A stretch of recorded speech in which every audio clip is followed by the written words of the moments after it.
Dans cette vidéo, nous allons voir comment utiliser un navigateur Internet. Mais un navigateur Internet, qu'est-ce que c'est? Eh bien, il s'agit d'un logiciel qui est installé sur votre ordinateur et qui va vous permettre de consulter des sites Internet. Donc ce que vous devez bien comprendre, c'est qu'un navigateur Internet, ça va être comme une télé. C'est-à-dire que lorsque vous avez une télé chez vous, par exemple dans votre salon, vous allez pouvoir regarder des chaînes. Eh bien, les chaînes, ça va être les sites Internet. Donc vous pouvez avoir trois navigateurs différents, c'est comme si vous aviez trois télés différentes chez vous. Vous pouvez avoir une télé dans le salon, une télé dans la chambre, une télé dans la cuisine. Et puis, eh bien, vous pourrez regarder différents programmes en fonction des différentes télés. Eh bien, les navigateurs Internet, c'est un petit peu pareil. C'est-à-dire que vous allez avoir soit un navigateur d'installer, soit deux navigateurs d'installer, soit trois navigateurs d'installer. Moi, ce que je vous conseille, c'est d'avoir trois navigateurs d'installer. Comme ça, ça vous fait des roues de secours. C'est un peu comme si votre télé du salon tombait en panne et que vous puissiez regarder la télé aussi dans votre cuisine ou aussi dans votre chambre, si la télé du salon ne fonctionne plus. Donc l'idée ici, c'est, moi je vais vous montrer les trois navigateurs principaux que sont Microsoft Edge, Google Chrome et Mozilla Firefox. Donc ces trois navigateurs vont vous permettre de vous rendre sur des sites internet. Alors personnellement, celui que je préfère, c'est Google Chrome, puisque quand on le couple avec une adresse email Gmail, il va nous donner beaucoup de possibilités de synchronisation pour perdre le moins de choses possible si toutefois il devait arriver quelque chose à notre ordinateur, puisque tout est synchronisé avec les serveurs de Google. Mais je vais malgré tout vous présenter les trois. Alors, le premier que vous voyez ici à l'écran, c'est Microsoft Edge, qui est le navigateur de Microsoft et qui est installé lorsque vous installez Windows. Les deux autres, Mozilla Firefox et Google Chrome, ne sont pas installés. Donc pour cela, si vous voulez les installer, il faudra les installer. Mais on ne va pas voir ça dans cette vidéo. Je vous dis juste que c'est bien d'avoir plusieurs navigateurs et vous trouverez d'autres vidéos sur le site qui vous permettront d'apprendre comment installer Mozilla Firefox et Google Chrome. Donc, dans un navigateur, vous avez différentes parties. Je vais prendre Google Chrome pour vous montrer, puisque c'est celui que j'utilise le plus et que vous risquez de voir un maximum de vidéos sur ce navigateur, puisque c'est celui que j'utilise au quotidien depuis maintenant bien longtemps. Donc, il y a plusieurs choses à prendre en considération. Il y a la barre horizontale qui se trouve en haut, qui inclut donc la barre d'adresse. Je reviendrai sur ce point plus tard. Vous avez ici le symbole maison qui vous permet de revenir à la page d'accueil que vous avez déterminée dans les préférences. Et vous avez ici des flèches qui vous permettent de revenir sur les sites que vous avez visités au préalable ou alors d'avancer sur les sites que vous auriez vus. Si par exemple vous êtes sur un site, que vous faites 2 bonds en arrière, vous pourrez faire 2 bonds en avant. Évidemment, vous ne pouvez pas faire de bonds en avant si vous n'avez pas fait de bonds en arrière. Donc ces flèches ici vont vous permettre de revenir sur une page précédente à laquelle vous étiez précédemment. Si par exemple je viens ici dans formation et que je choisis la formation sur les recherches efficaces, eh bien je vais avoir la possibilité en cliquant sur le symbole qui est ici de revenir à ma page précédente. Alors, vous devez également savoir que sur cette barre horizontale, vous allez trouver un certain nombre de choses, comme les extensions qui peuvent éventuellement être installées sur votre navigateur. On parle de Google Chrome, et ici les trois petits points qui vont vous permettre d'accéder au menu, parce que comme vous avez pu voir, ici c'est très épuré sur la partie haute et il n'y a pas de menu comme il peut y avoir dans d'autres navigateurs ou dans d'autres applications. Donc le menu de Google Chrome se trouvera en haut à droite et vous permettra d'accéder à des fonctions qui sont avancées comme les paramètres, comme modifier, comme plus d'outils, imprimer, les favoris, etc. Ensuite, vous avez en dessous de cette partie horizontale où se trouve la barre d'adresse, vous avez les favoris.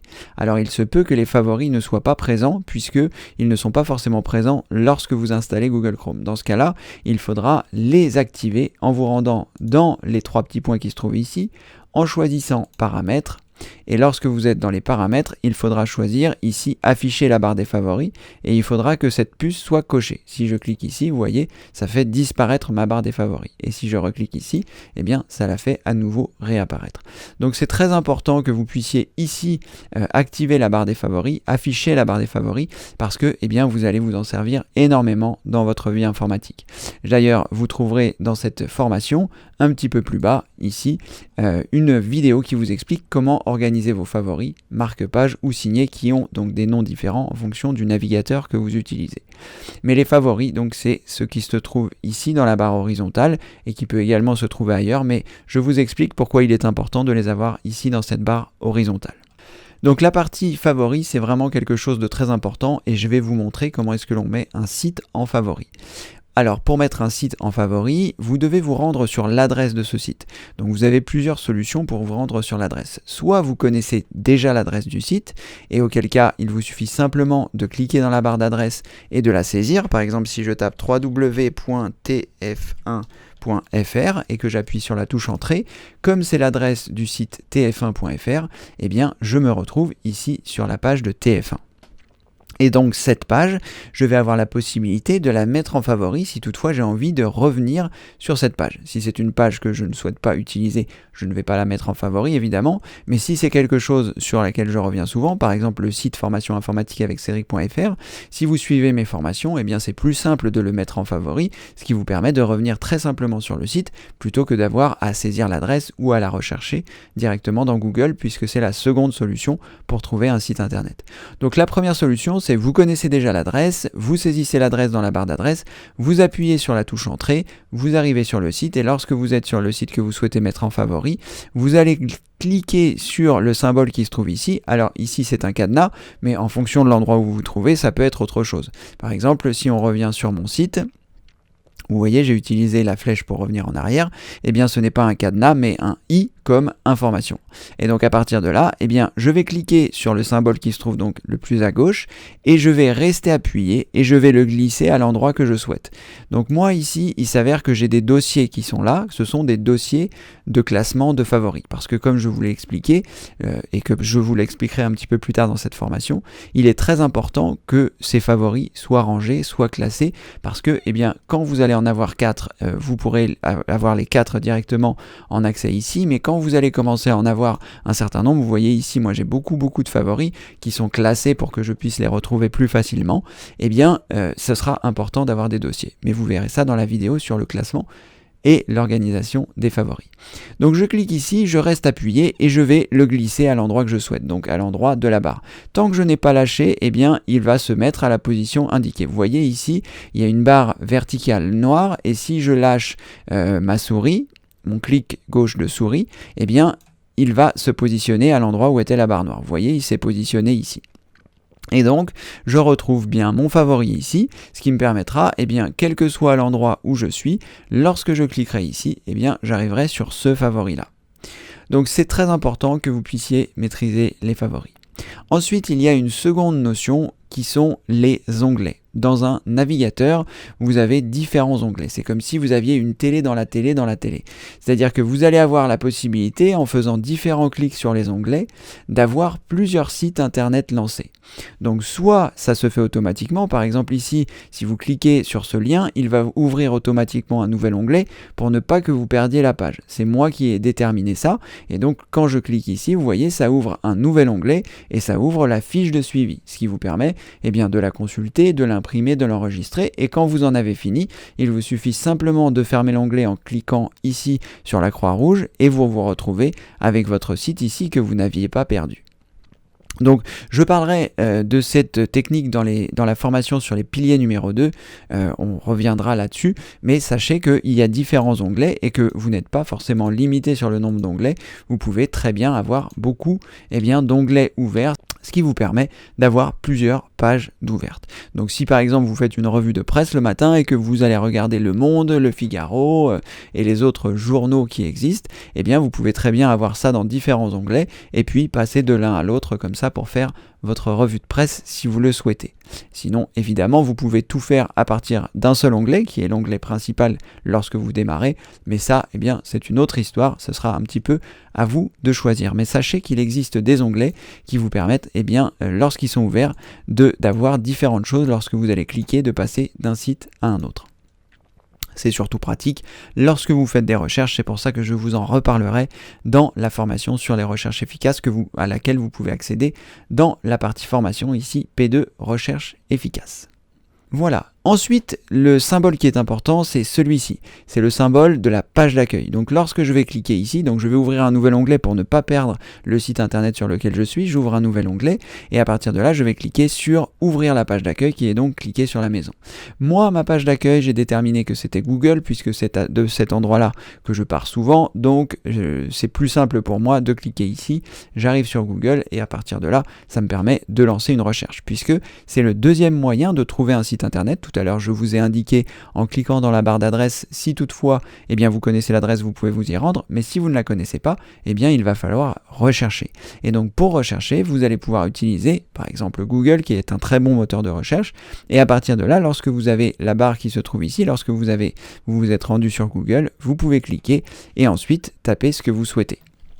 Donc, par exemple, ici, je peux très bien taper TF1, que j'avais tout à l'heure, je vais y arriver, TF1, appuyer sur la touche entrée et à partir de là, eh bien, je vais avoir la possibilité de recliquer ici pour arriver sur la page de TF1. Vous voyez, tout à l'heure, je connaissais l'adresse, je l'ai saisie et là, on va dire que je ne la connaissais pas et donc, eh bien, j'ai cherché. C'est pareil, si je cherche France 2, je peux taper ici France 2, appuyer sur la touche entrée et à partir de là, eh bien, il va me proposer un certain nombre de recherches. Je clique ici et à partir de là, j'arrive sur la page de France 2. Voilà, vous avez compris le principe, soit vous connaissez l'adresse, soit vous ne connaissez pas l'adresse et à ce moment-là, vous pouvez partir du site Google pour trouver l'adresse, ou alors enfin, dernière possibilité, grâce à Google Chrome, vous avez la possibilité, lorsque vous allez cliquer dans la barre d'adresse, eh bien, d'avoir une recherche Google automatique, c'est-à-dire que, admettons, j'ouvre un nouvel onglet, je ne vais pas me rendre sur Google ici pour faire ma recherche, je vais simplement taper France 2, et à partir de là, lui va faire une recherche comme si je partais de Google, c'est-à-dire que ça va m'éviter une étape. Et d'ailleurs, ici j'ai tapé France 2, mais rien ne vous empêche dans cette barre de taper votre question, par exemple, comment faire une purée, voilà. Et à partir de là, eh bien, vous aurez des réponses directement dans Google, puisque le champ qui se trouve ici, c'est comme si vous tapiez dans Google. Voilà comment vous servir d'un navigateur, c'est-à-dire que vous avez ces possibilités-là avec les onglets, avec les favoris, avec la barre d'adresse, avec les différents boutons qui se trouvent ici. Nous n'avons pas couvert le bouton qui se trouve là, qui est le bouton d'actualiser la page. À quoi sert ce bouton? Par exemple, lorsque vous allez arriver sur une page, ici, si vous voyez qu'il y a certains problèmes d'affichage, vous pouvez cliquer sur ce bouton qui est actualiser la page, qui va en fait recharger la page sur laquelle vous êtes. Il va recharger les éléments et il est possible que ça corrige le problème que vous puissiez avoir. Donc vous cliquez ici sur la page rafraîchir et ça vous permettra de remettre en quelque sorte la page à zéro pour voir si ça corrige les problèmes éventuels que vous pourriez avoir. Sachez que en fonction des navigateurs que vous allez utiliser, que ce soit Microsoft Edge, que ce soit Google Chrome ou que ce soit Mozilla Firefox, il arrive parfois que certains sites s'affichent mieux sur certains navigateurs que sur d'autres et c'est aussi la raison pour laquelle j'en ai plusieurs. Lorsque je vois que l'affichage n'est pas optimal sur un des navigateurs, j'en utilise un autre. Je dois vous avouer que Google Chrome est celui qui me rend les meilleurs services et qui est le plus efficace sur l'intégralité des sites que je visite. Ensuite, eh bien, vous allez avoir la possibilité dans cette partie en haut à droite de cliquer et de voir les différentes choses qui se trouvent ici. Vous pouvez par exemple aller dans les paramètres, ce qui vous permettra ici d'avoir accès à un certain nombre de paramètres. Je ne vais pas rentrer dans les détails de tous les paramètres parce que ce n'est pas l'objectif. Ici l'objectif c'était de vous montrer comment est-ce que l'on se sert d'un navigateur, mais vous pouvez être appelé à vous rendre dans les paramètres pour par exemple changer le bouton de la page d'accueil. Parce que ici, comme je vous l'ai montré tout à l'heure, si j'ouvre un nouvel onglet, je peux cliquer ici et j'arrive sur la page de Google, mais vous pouvez très bien déterminer dans les paramètres que votre page d'accueil, ce n'est pas Google, c'est Orange par exemple, si vous le souhaitez, ou Free, ou n'importe lequel des sites que vous souhaitez. Ça peut très bien être formation informatique avec Cédric.fr si vous souhaitez que ce soit votre page d'accueil. Ça n'a pas grand intérêt puisque mon site n'est pas un moteur de recherche et dans ce cas-là, il vaudra mieux, comme je l'ai fait ici, le mettre dans les favoris. Mais sinon, eh bien, vous avez cette possibilité-là également. Voilà, donc vous pourrez regarder dans les paramètres, hein, vous avez vu, je vous ai parlé dans des vidéos précédentes du panneau de configuration, enfin des paramètres de Windows 10, et bien c'est pareil, vous allez avoir des options dans les différents logiciels que vous allez utiliser, et les navigateurs internet n'échappent pas à cette règle, vous avez donc des paramètres, des préférences. Vous pouvez aussi vous rendre une fois que vous êtes ici, voir dans les favoris, et regarder le gestionnaire de favoris par exemple, qui vous montrera l'ensemble des favoris que vous avez sur votre navigateur. Je ne vais pas rentrer encore plus dans les détails, comme je vous le disais tout à l'heure, puisque j'ai fait une vidéo qui est consacrée au navigateur, à la fois à Google Chrome pour tout ce qui est synchronisation et pour tout ça. Mais voilà, vous avez les grandes lignes d'un navigateur. Sachez que vous pouvez, donc une fois que vous avez mis ce raccourci ici, s'il ne vous plaît pas, soit vous pouvez le déplacer, soit vous pouvez le supprimer. C'est ce que je vais faire ici puisque je ne l'utilise pas. Il est rangé ailleurs, ce favori que nous avons mis tout à l'heure. Donc ça me permet d'y accéder aussi rapidement. Donc pour le supprimer, vous faites un clic droit, vous choisissez supprimer. Si vous avez suivi la vidéo sur la souris et plus particulièrement sur le clic droit, vous savez qu'en fonction de l'endroit où vous vous trouvez, vous avez un menu contextuel. Donc n'hésitez pas à garder ça en tête, le menu contextuel. Il en va de même lorsque vous êtes sur un site, vous pouvez très bien faire un clic droit pour voir les options qui vous sont proposées. Et on retrouve d'ailleurs, lorsqu'on fait un clic droit, les fonctions de retour, avancer, actualiser, que sont les trois boutons qui sont ici, retour, avancer et actualiser.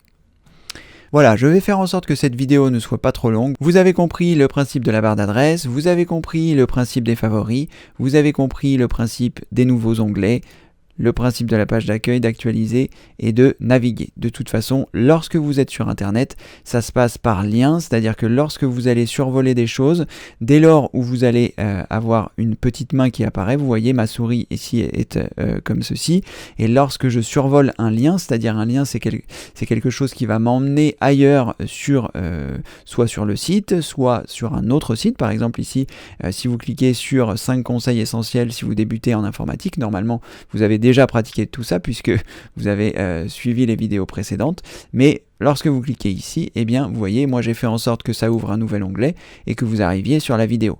Donc ça, c'est lorsque vous quittez mon site. Vous avez quitté mon site ici pour arriver sur YouTube et ainsi voir la vidéo. Mais par exemple, vous avez très bien la possibilité, lorsque vous êtes sur le site, vous voyez, je me rends ici, j'ai la main, et lorsque je vais cliquer ici, puisque j'ai toujours la main, c'est un lien, je clique sur pilier numéro 2 recherche efficace, et là je vais rester sur mon site, mais je vais juste me rendre sur une nouvelle facette du site qui est une seconde formation.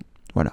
Normalement, vous devez maîtriser toutes ces techniques et j'aurais presque dû commencer par cette vidéo si vous ne les maîtrisiez pas, qui vous permettent de savoir comment utiliser un navigateur pour pouvoir naviguer dans les différentes choses. Je pense que vos proches vous ont déjà montré un certain nombre de choses, mais voilà, ça vous permet d'avoir un petit complément. Et si vous avez des questions, n'hésitez pas à les mettre dans les commentaires ci-dessous pour l'utilisation d'un navigateur et éventuellement, je referai une vidéo sur le sujet. Voilà, je vous dis donc à la prochaine vidéo. Merci, au revoir.